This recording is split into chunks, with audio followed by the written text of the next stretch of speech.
Hello and welcome everyone! Today we are going to take up the challenge and tackle the mythical and perplexing Yorkshire Pudding.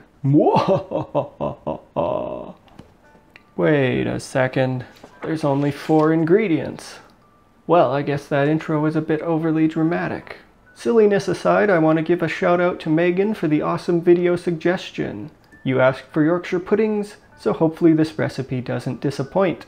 This is a family recipe and is a staple when it comes to roast dinners here. The best part is that it's extremely simple. I'm confident that anyone can make these Yorkshire puddings. For today's recipe, you will need 1 cup of flour, 1 cup of milk, 2 eggs, and a teaspoon of salt.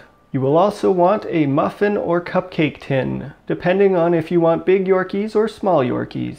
Lastly, you'll need some oil or high smoke point fat like beef tallow, bacon drippings, or lard. I'd stay away from butter as it burns a bit too easily. And this here is all you'll need to make Yorkshire puddings. First, we're going to prepare our muffin or cupcake tin. Add a teaspoon of fat or oil to each of the cups, then pop it into the oven.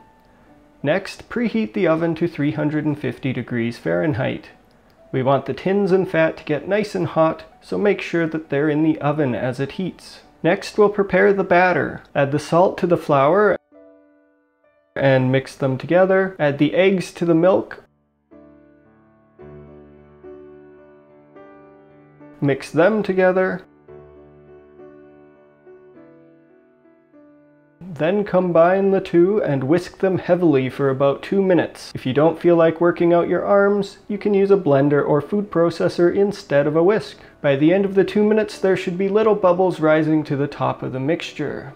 I like to put the mixed batter into a measuring cup to make it easier to pour into the muffin tins. Hopefully your oven is heated by now. If it isn't heated yet, you can leave this on the counter for a few minutes while it heats. Just be sure to give it a quick blend or whisk before using it in the next step. Carefully remove the muffin tin from the oven, then we're going to slowly add the Yorkie batter. You'll want to fill each muffin tin until it's half to 2/3 full of batter. Once all the tins are appropriately filled, pop it back into the oven and set a timer for 30 minutes.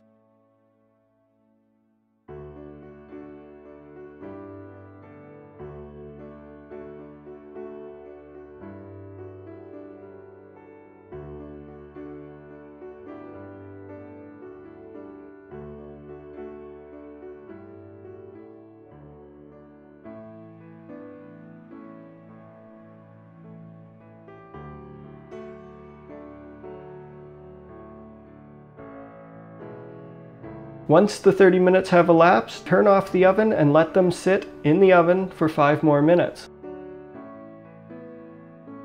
Once the final 5 minutes have elapsed, remove them from the oven and let them sit to cool for about 5 minutes before removing them from the tins. Once they've cooled, gently remove them from the tins. Depending on your tins, they may or may not stick. If they do stick, then I like to use a spoon and gently pry them out.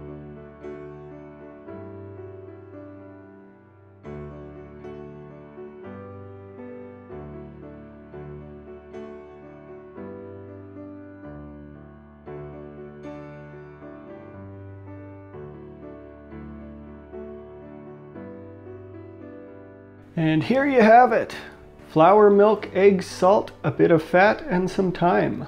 That's all there is to Yorkshire puddings. There's something missing from this though.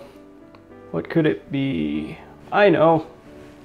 Ah, there we go. Much better. Roast beef, roast carrots, roast potatoes, and gravy. You can't have Yorkies without gravy. Hopefully this video helped bring to light the simplicity and accessibility of this tasty roast companion. If you try out this recipe, be sure to let me know how it goes. You can send me pictures on Instagram or Twitter. If you haven't already, be sure to bash the like button, hit subscribe, and ring the notification bell. If you have comments, ideas, or suggestions for future videos, be sure to leave them in the comment section down below. There's a very good chance I'll make a video about them if I see them. Once again, thanks to Megan for suggesting this video. Thank you for watching. I'll see you next time on Andrew's Treats and Eats.